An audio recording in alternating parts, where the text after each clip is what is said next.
Good evening, everyone. So welcome to our next episode of webinars that we are doing tonight. So basically today we will be talking more about the L&D and the quality assurance.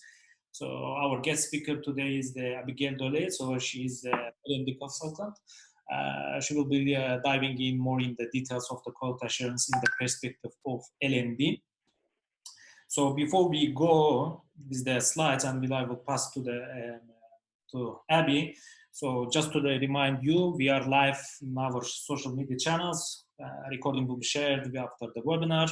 So duration of our webinar is around 45 minutes. So any technical issues and the questions, please you can use the chat box and to send your questions and inquiries. We put everybody in the mute in all our panelists. If you have any questions, you can use the chat box instead. So please subscribe to our social media channels if you are not. So we will just go with the presentation of the Abby. Abby, it's on you. You can share your screen and we can start. Okay. So it's now I'm on. Okay, so good evening, everybody. My name is Abigail Dolley. Everyone calls me Abby. It's actually easier. So before I actually show you my screen or my PowerPoint presentation, I just want to show you a bit of my face before we actually go live. We go to the PowerPoint. So we'll start and let me know if everyone can see this. Perfect. We can see. Perfect. Very good. So today, we're actually going to talk more about quality assurance and how it would link to learning and development. And I'm personally from a learning and development background, but really very in touch with quality assurance. It's one of the passions that I have. How it actually works together with learning and development, and what's the perspective of an L&D professional diving into a quality assurance strategy. But before anything, let me introduce myself. I'm Abby. I have been working in hotels for over 15 years, hotels such as Jumeirah. I've worked with Starwood Properties. I've also worked with Dusit. I went from international to an Asian brand to a local brand also in the Middle East. And of course, being a hotelier, you don't want to just stick to a land-based job. You get an opportunity, especially in learning and development, you get an opportunity to actually venture into another option, which is cruising the high seas through the world of learning and development. And that's where I went into cruise ships. I've worked with Norwegian Cruise Line, and I've also worked, which is one of the biggest ships in the world. And also I've worked with Oceania Cruise Lines or Prestige Cruise Holdings, which is considered a 5-star to 7-star cruise. And overall, I consider myself as an L&D professional, and I'm a mom. I have a 2-year-old. So L&D, as in learning and development, actually, it's basically more on adult learning. Now, when I became a mom, I ventured into child learning also, and how to child rearing. And that's where I got into Montessori. But that's a whole topic altogether. But it's actually somehow linked to each other if I want to. But we'll discuss more about that. So we'll proceed. So our topic, QA versus learning and development. What's actually the difference between, or what's the similarity of it? Quality assurance, it's used to define the process of your deliverables. Quality assurance is centered on your standard of operating procedures or your SOPs. What are your processes? What are your goals in terms of a company, not just for guests, but also for employees? So while learning and development, it's the process of empowering your employees with specific skills to actually drive your business. Because if you have well-trained colleagues and well-attuned colleagues, you will actually have a better business performance. Now, on top of that, we also have quality assurance is also considered a proactive approach. It's to ensure that our standards are actually well in place, and not we're just talking about SOPs here. We're talking about the culture of the brand, the aim of the brand, and that's what we're trying to. That is basically quality assurance. And quality assurance it's a very broad entity. However, just to cut it short, it's basically centered on being proactive to what you want to drive in your company in terms of your processes. So it's very process centered. While L&D, yes, we might be looking at performance. We also look at employee satisfaction. So with your employee satisfaction, you might think, okay, so how do you put it into quality assurance? Well, if you actually create a proper quality assurance strategy, even your employee satisfaction, going into how you recruit, how you analyze the results of your employee satisfaction, all of this actually supports your business proofing, your future proofing your business to better perform, to get your revenue in place, to achieve your target. So am I saying that they are similar? Definitely, they are partners in the business. So I'm going to show you now how I actually combined it, and I will also share with you later how I've actually also implemented it in the place that I've worked. So quality assurance, how can I combine both QA and also L&D? So I'm very used to abbreviations. So when I refer to QA, it actually means quality assurance. When I refer to L&D, it's learning and development. So just so everyone is aware, quality assurance is a set process on how we actually analyze guest and employee feedback, how we analyze the behaviors, how we review the feedback that we got from the guests based on how we executed the processes that we have set in place for the company. Now, that's the base there. That's your base, is your quality assurance strategy, how you analyze those results, how not just on guests, but also on employee-centered. Now, where do L&D comes in? L&D comes in when your feedback, you transform that into a learning need. What does that mean? Here, based on the results that you've actually gotten you've got from the guest, as well as from your employee satisfaction, you transform that into a learning need rather than just focusing on creating the corporate trainings or courses. You look at, okay, so we have a corporate training, but is it enough to satisfy or to support our quality assurance strategy? So you use that as a learning need, and that's when you actually start creating learning needs analysis. And you focus your learning needs analysis based on quality assurance. And there you implement the learning needs through on-the-job training or your defined learning programs, aside from the corporate trainings that you actually get. So these are based on the feedback that you got from the guests, as well as the feedback that you actually got from your employees. And of course, which I believe is really it's the core here, is the feedback on the impact of the learning needs analysis or the impact of the training that is being conducted. All of this has to be evaluated. And I have seen this actually where, we have a lot of L&D professionals where it lacks follow-up. And if you don't do the follow-up, are you again in line with your quality strategy, quality assurance strategy? And that's what we actually need to focus on. Now, on the next slide, I'm actually going to show you how to put it into practice. Now, how do we actually activate quality assurance? Emphasize the importance of the QA process. So, for example, if you go to my slide here, you have TripAdvisor. You review your TripAdvisor feedback. You look at your market matrix or Revenate or JD Power, all these guest online feedback. You review all of them. You create a track. You track what are the good things that they've said so that we can keep on continuing it. What are the things that we should be improving so that we can, or, the constructive feedback that they have given, then we work on it. Then I said here, you have to emphasize the importance of a QA process. You also need to look at defining roles and procedures within the organization. And this is not solely on a QA person or quality assurance manager or director or a learning and development director. It has to be embedded even to your line colleagues, such as your waiter, your steward.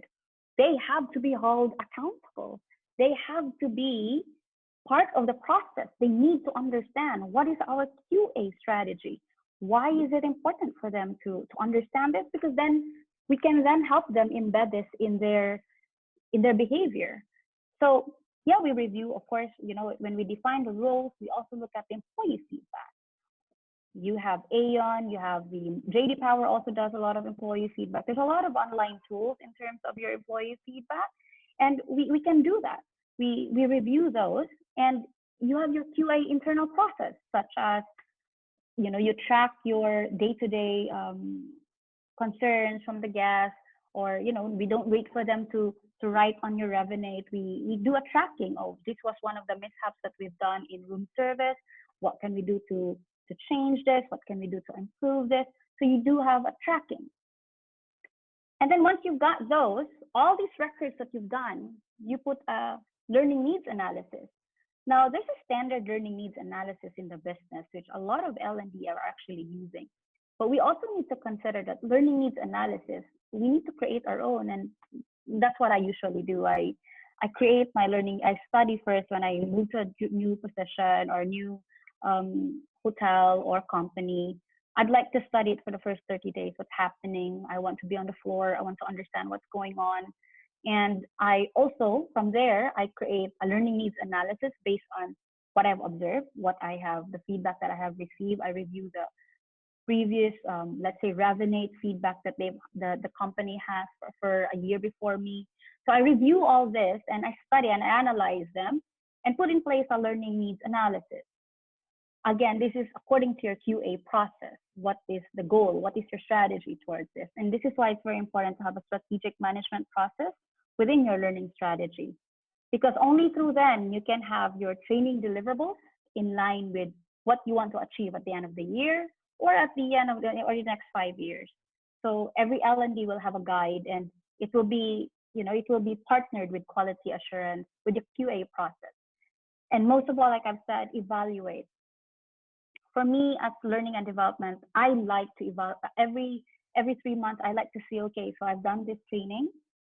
How is it linking to my quality assurance? How does it link to the strategy of being an employer of choice, a customer or a guest, to be a number one choice for the guest?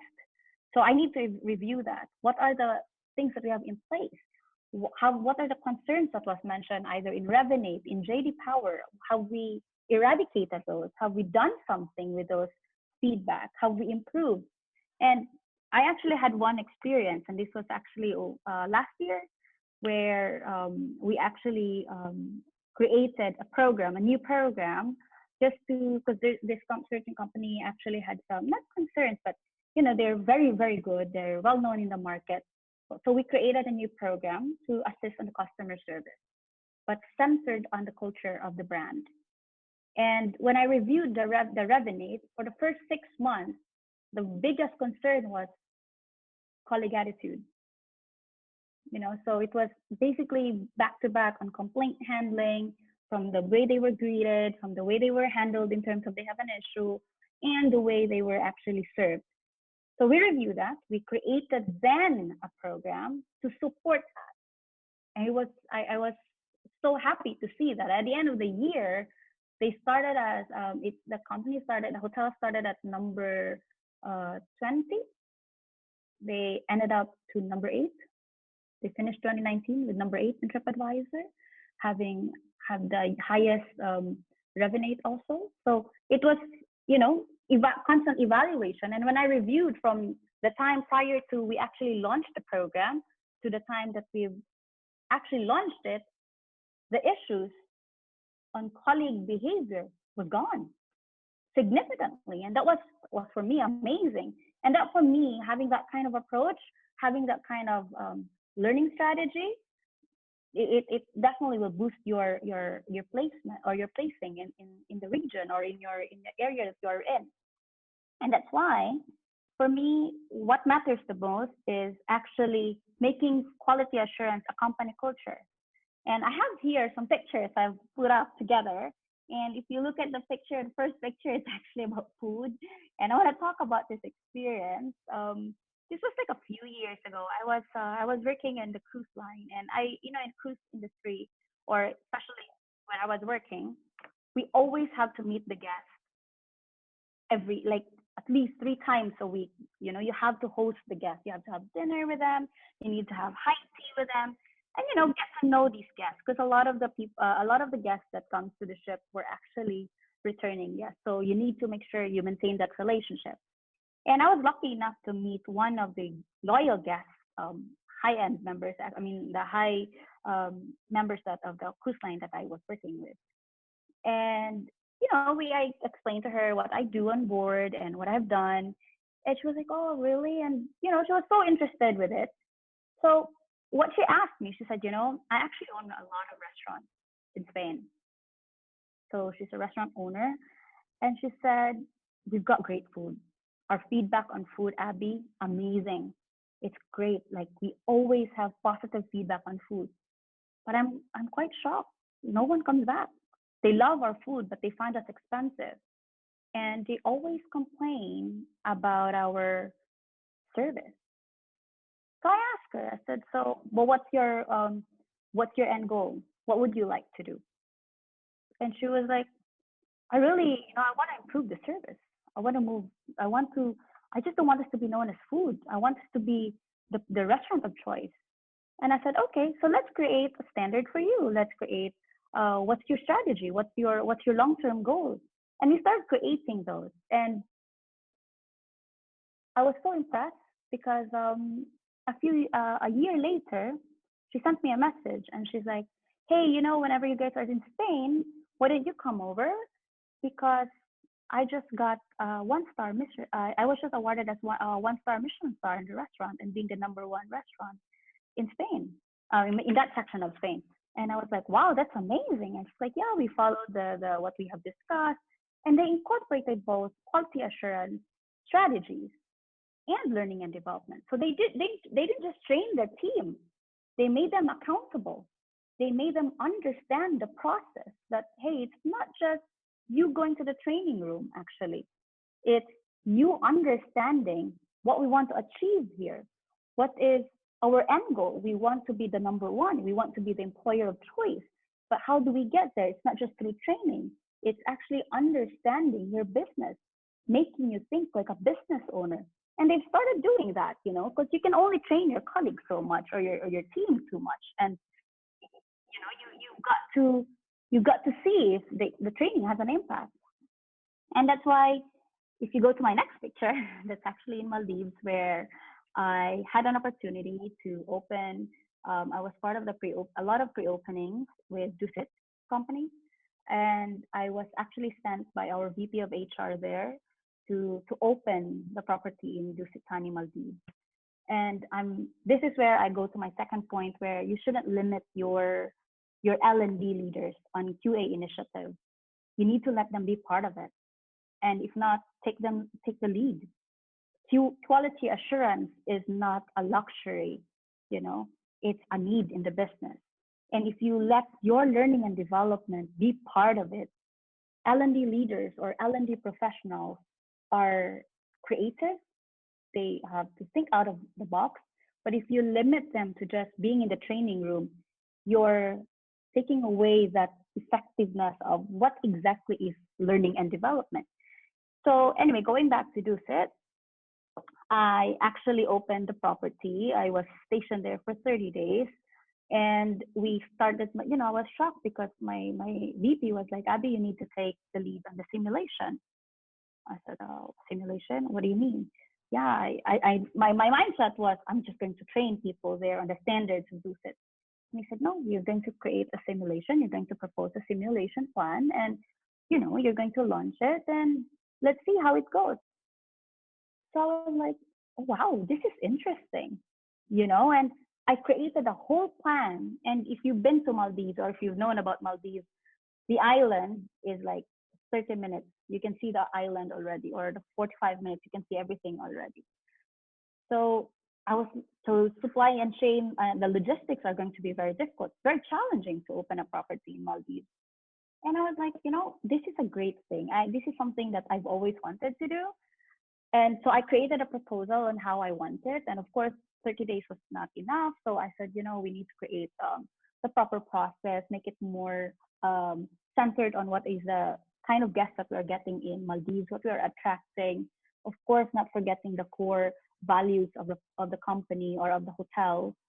So we incorporated all this. We did a lot of SOP, a lot of training. We created a lot of, we got everyone involved, even the supervisors, they got involved. The colleagues were all involved in the process.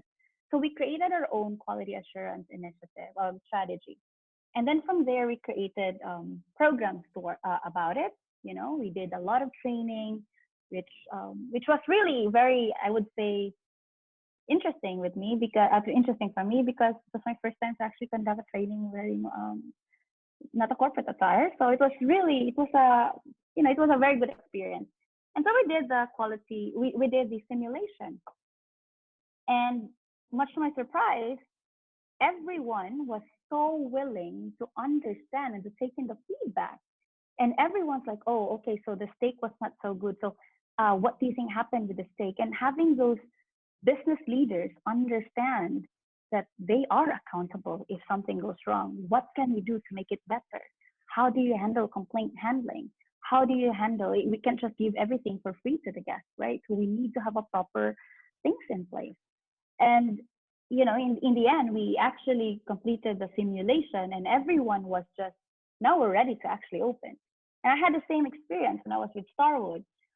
When we actually opened, I was shocked because the Starwood heads were all telling me, Abby, how long do you need for the simulation? Of course, being learning and development as well, I was like, no, I need to plan properly. So I said, 2 months? No, we don't need to. We can't have 2 months. The owners will not like it. The owners will not agree. How long? I said, okay, can you give me at least a month to do everything before we can open the property? And that for me was a wow experience because a lot of these big international hotels, they don't ask learning and development when they will actually open.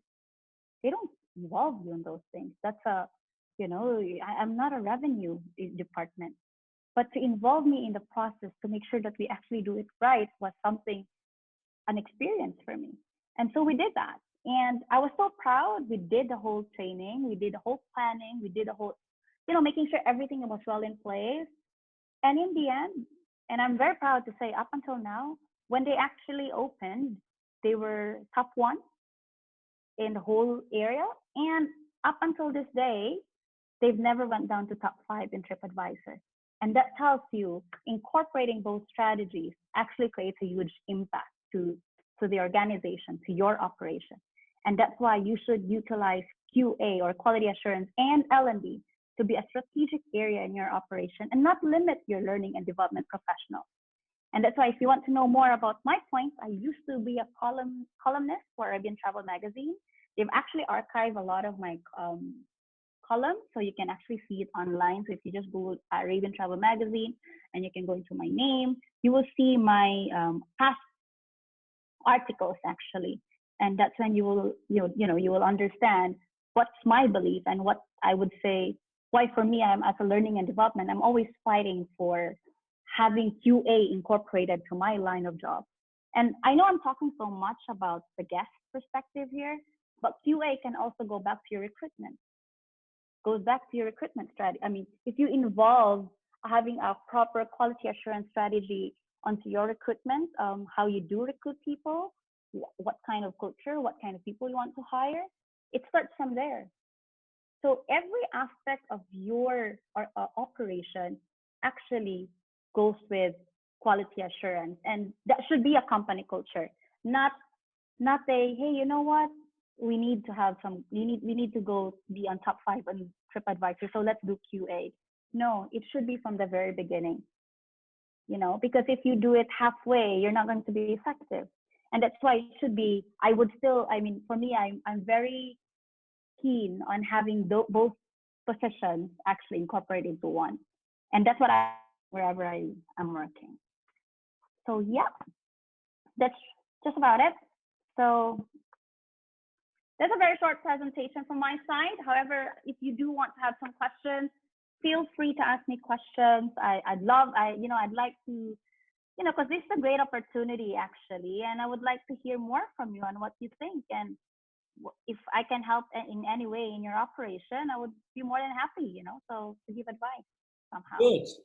Good. Thank you very much, Abby. It was really very much enlightening. I guess this is the perfect example of how the presentation should be it's very much precise and to the point within the time bound that you always giving them, let's say, leading by example, how needs to be the presentation to be. So it is very nice to have you here. You shared with your experience. I think the L&D needs to share more their experience, because they face the employees who face actually with the guests. So they do have the like double, triple feedback. So you gather all this information and you give this as experience. Actually, I do have one question from my side. You talk about this simulations. Do you think is it very much feasible at this stage with this pandemic is going on? Do you advise the properties to do the simulation before the reopening? Because I can see that there are some properties opened and they had the issues. Actually, what they are promising, and there was some brands, they had the issues, the complaints with the guests, with the well-known chains. I will not give the name. In Dubai, for example, the guest went, so actually he was a YouTuber, so he took some things that promised by the company, but was not in the place. Do you think it's very much vital to do the simulations, scenario-based simulations before the opening? Yeah, definitely, for sure. We should have a simulation. We should have a dry,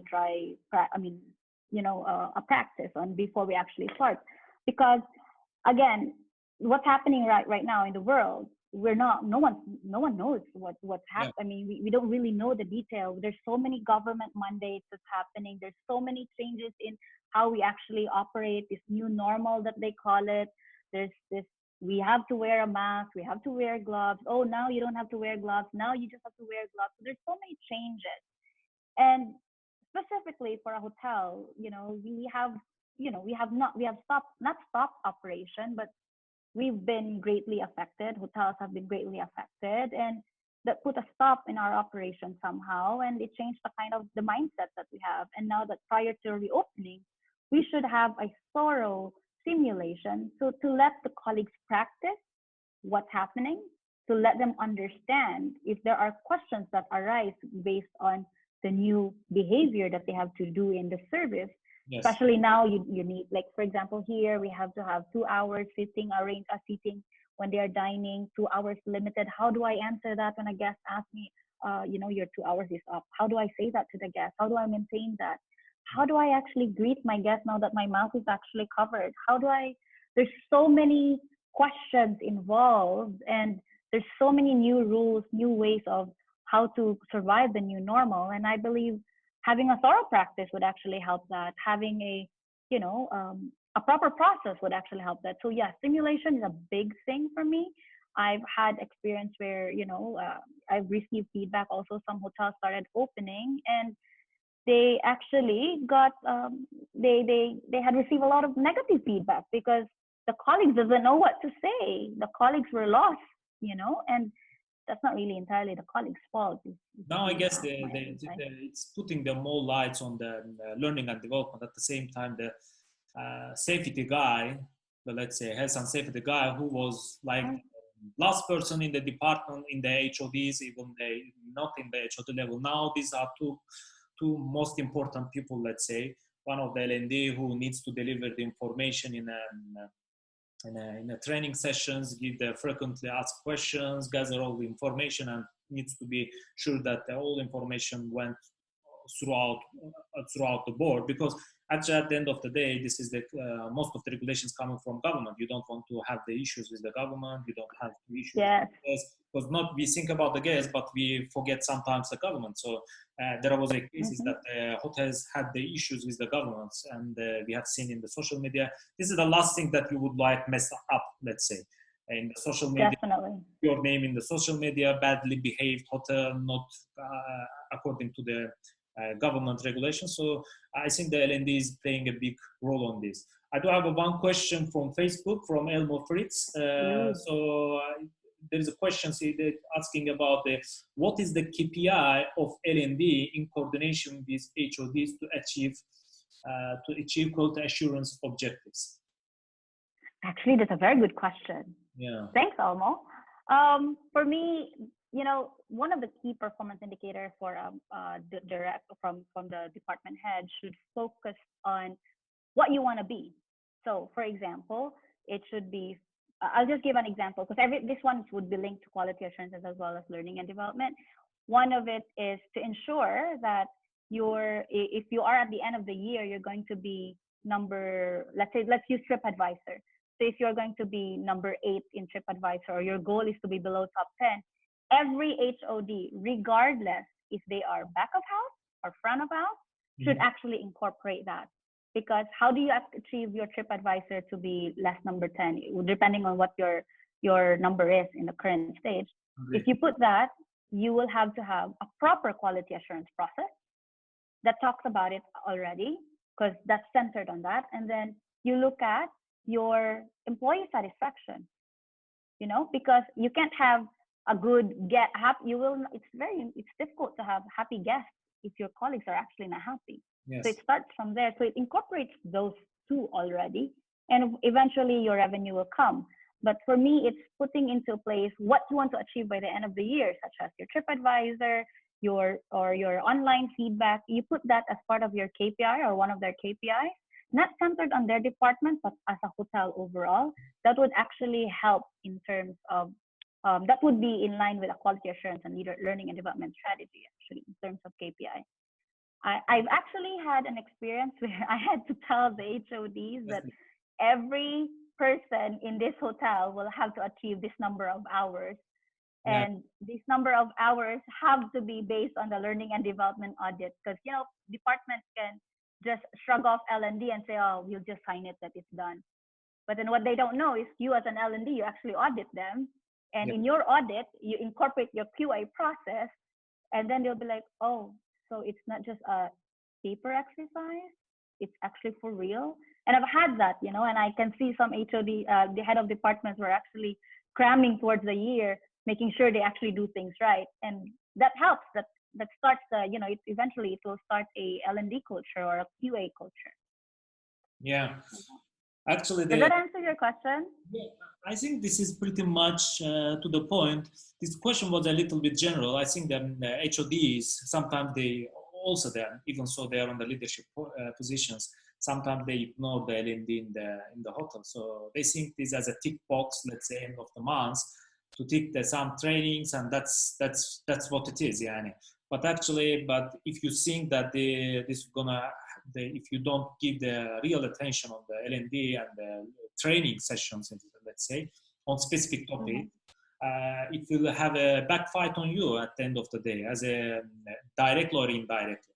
Sometimes we tend to ignore this, but I think that this is very much essential that every HOD needs to have the specific KPIs, and these KPIs needs to be aligned with the L&D.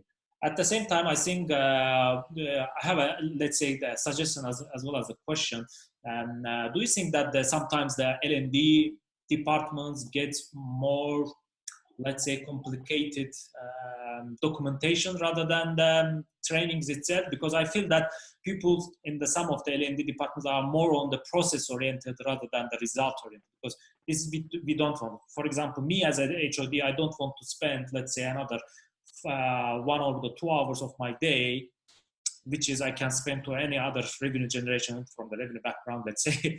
So I would like rather right to the point rather than to spend some more time, which I knew, or maybe I can make tick box. What do you suggest in this kind of situation?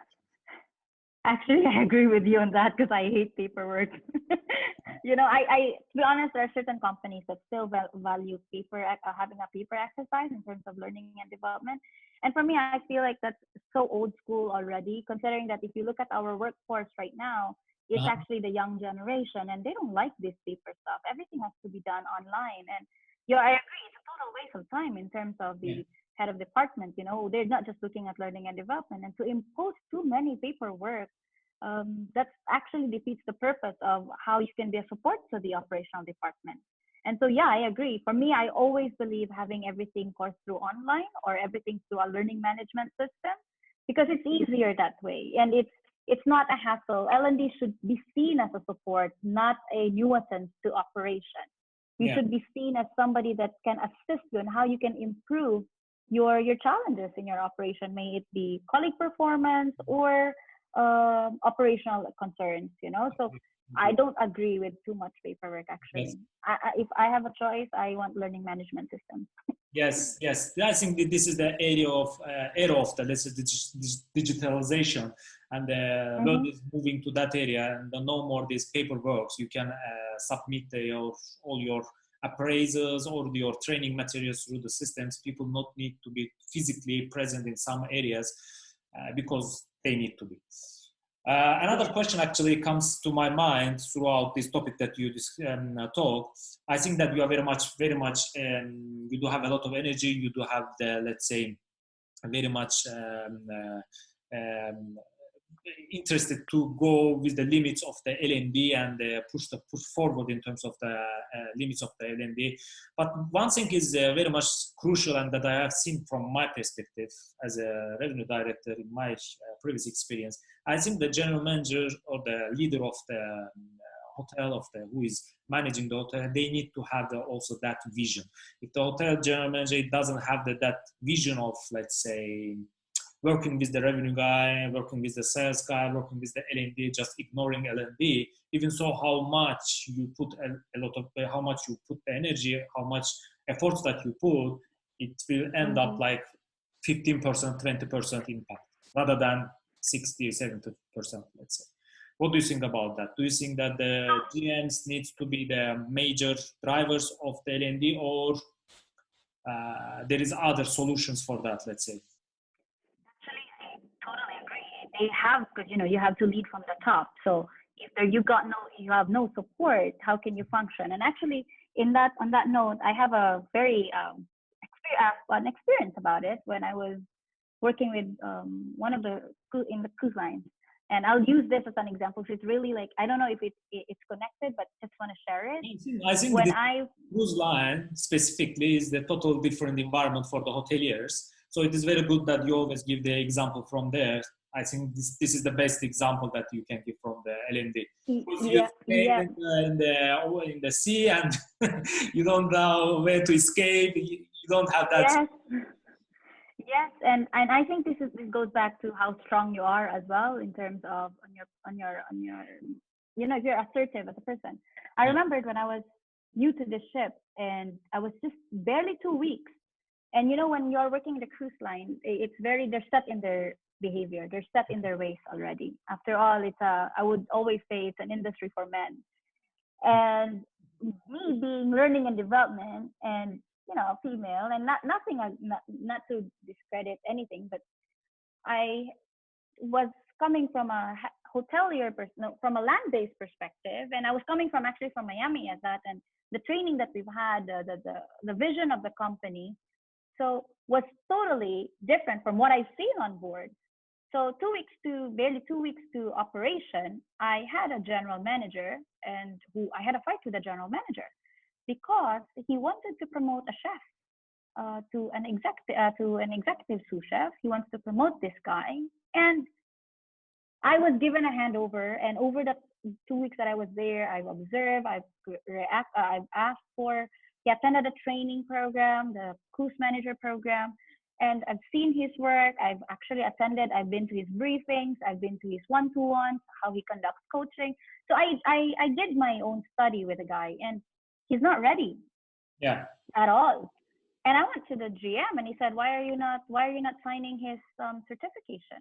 Why are you not promoting this guy? Why would you not recommend? And I said, these are the things I found out. So I gave him the breakdown of what I think what was missing with the guy. And his response to me was, don't you know that I'm the general manager? Mm. And I was like, yeah, I know that you are the GM. However, as part of my job and to be, you know, I've got to be ethical here. I'm not just going to say yes just because you are the GM. I respect you, yes. However, in my field, you have to respect my analysis too of the guy. And I think if we work on how he conducts coaching, how he conducts, how he deals with his team, we can develop that guy. I'm not saying he's not going to be promoted. It's just that it's going to take some time. We need to develop the guy first. And he actually stared at me, told me to go out of his office. After an hour, went to my office, and he's like, "I've never had a learning and development person who actually talks back to me." Mm. Okay. And then I was like, "Oh, I hope I didn't. I believe I never stop on the line here." But and then he said, ever since then, whenever he needs L&D, he would call me to go to his shift Yeah. because he likes that. He likes those kind of approach. So yeah, for me, if you have a GM who would actually support you in whatever you believe in, as long as you are doing it the right way, then it would actually help L&D professionals, especially those that are handling QA as well, to be successful. But if you don't, then goes back. The colleagues will see it, the department heads will see it, and they will just be, she's just talking. No one's going to listen.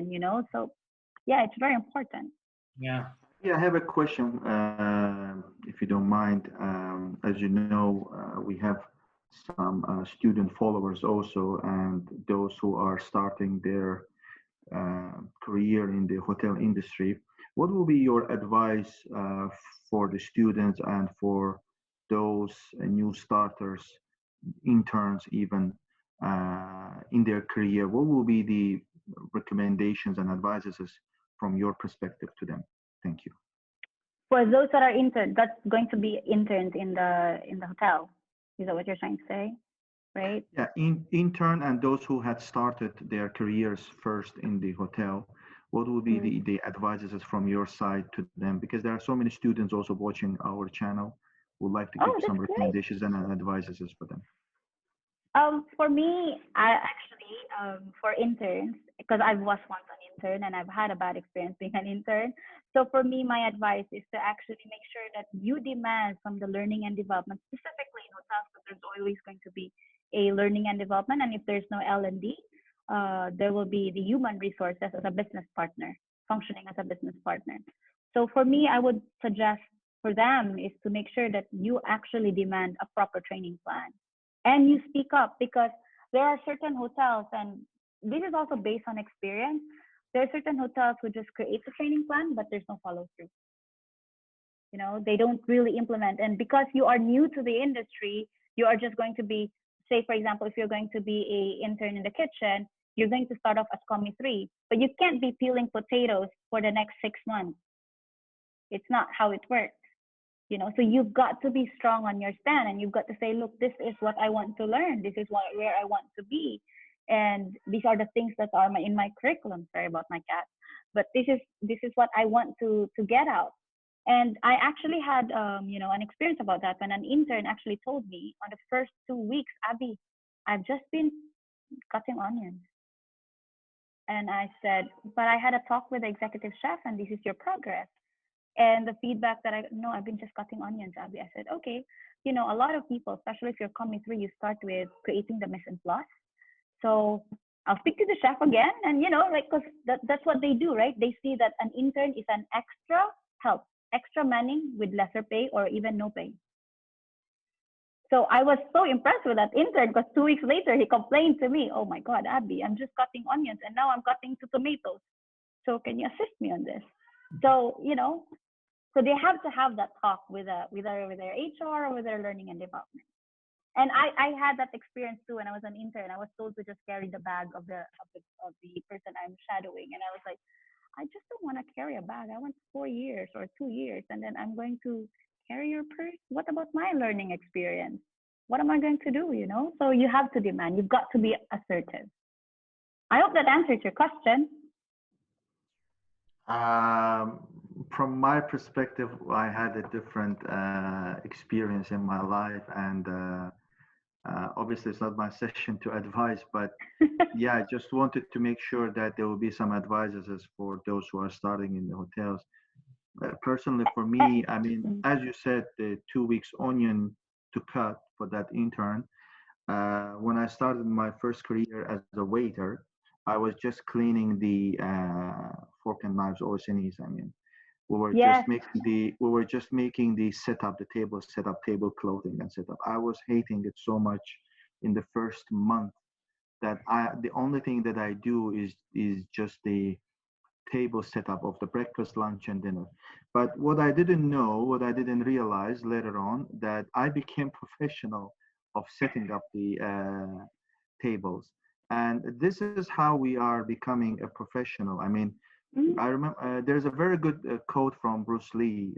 I think it's the best one, but as far as I know. He says that I don't afraid from the person who knows 10,000 punches. I afraid of Yes. the person who knows one punch, but he had practiced it 10,000 times. So it's Yeah, all about I practice, agree. practice, practice. Yes, patience need to be. It's very important. Okay. But Mhm. in general, I do believe that we all have to pass from this Mhm. uh, experience very humbly, uh, very Mhm. down to earth, and patiently enough.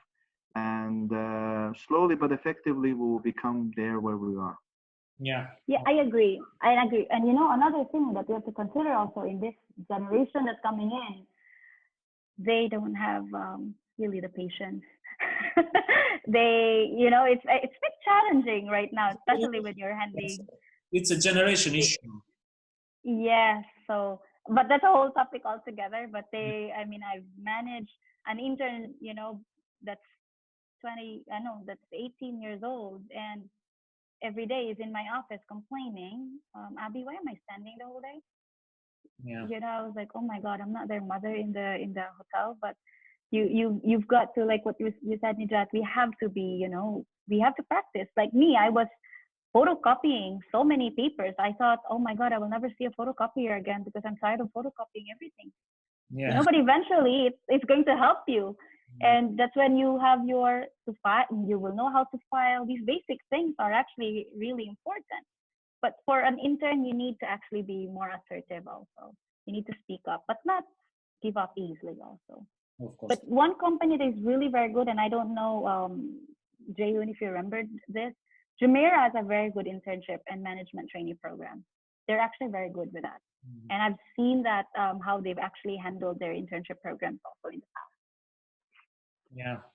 Sometimes for example, in my internship, I didn't even know the LND, so we didn't even met with the LND, and I didn't know the existence of this person actually.